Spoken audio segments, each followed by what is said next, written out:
Assalamualaikum warahmatullahi wabarakatuh. Salam sejahtera bagi kita semua. Kepada yang terhormat Ibu Dr. Andi Hudia MPD, serta teman-teman saya yang cintai dan saya banggakan. Kami mengucapkan terima kasih atas kesempatan serta waktunya. Kami dari kelompok 13 akan mempresentasikan materi kami yang berjudul Pembahasan Kasus-Kasus Pembelajaran. Sebelum itu, perkenalkan nama saya Refil Daryani serta rekan saya Immanuel Wanri Podang Madao. Baik, kita langsung masuk pada pembahasan pertama, yaitu tentang pengertian masalah belajar. Memukakan bahwa masalah adalah suatu yang tidak disukai adanya karena menimbulkan kesulitan bagi seseorang maupun orang lain. Ingin atau perlu dihilangkan. Sedangkan menurut penelitian secara psikologis, belajar merupakan suatu proses perubahan, yaitu perubahan dalam tingkah laku sebagai hasil dari interaksi dengan lingkungannya dalam memenuhi kebutuhan hidupnya.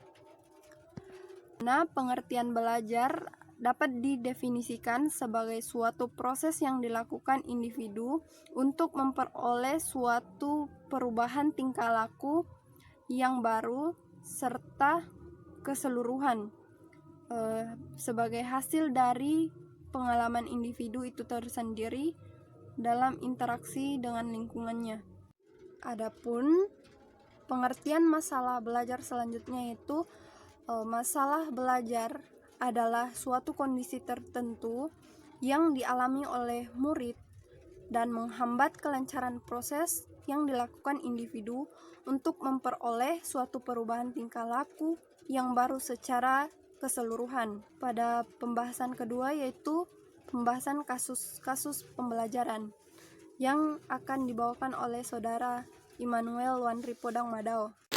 Baik, materi yang selanjutnya itu kasus pembelajaran. Beberapa masalah dalam pembelajaran di Indonesia pada umumnya yang dimiliki kata-kata kunci atau clue yang dapat dijadikan patokan dalam menentukan solusinya, dan sebagai seseorang teknologi pendidikan, kita harus mampu memberi solusi atau pemecahan masalah yang tepat untuk permasalahan tersebut. Berikut terdapat 2 kasus dengan penyelesaian atau solusinya, serta terdapat 2 kasus yang lain, dan kedua kasus tersebut membutuhkan solusi yang tepat untuk melancarkan kegiatan belajar. Baik, kita akan masuk contoh-contoh kasus pembelajaran. Yang pertama yaitu contoh kasus siswa yang tidak memperhatikan guru saat mengajar karena merasa bosan. Solusinya yaitu dapat dilakukan melalui perubahan metode belajar, misalnya melalui diskusi setiap siswa membentuk kelompok 2-3 orang anak dan dibawakan pada suatu permasalahan yang perlu didiskusikan dan mereka harus terlibat aktif dalam proses belajarnya, agar mereka dapat berkonsentrasi terhadap apa yang sedang dibahas dan memiliki motivasi untuk dapat menyelesaikan masalah tersebut sehingga diskusi semakin asik. Contoh-contoh kasus pembelajaran yang kedua yaitu kasus siswa yang kurang kemampuan komunikasinya menyebabkan kendala dalam proses belajar. Solusinya, hal tersebut membuat sang guru perlu melakukan perubahan agar komunikasi dan kerjasama di antara siswa mampu tercipta dan menjadikan pembelajaran lebih aktif serta menyenangkan. Contoh kasus yang ketiga, sebuah sekolah SMK pada mata pelajaran olahraga, seorang guru mengalami kecelakaan yang mengakibatkan kedua lengannya patah. Padahal guru tersebut masih harus menyelesaikan kompetensi lempar lembing dalam mata pelajaran yang ia ajarkan, sehingga ia tidak dapat mempraktekkan bagaimana posisi tubuh dan keadaan tangan yang baik pada saat melakukan lempar lembing.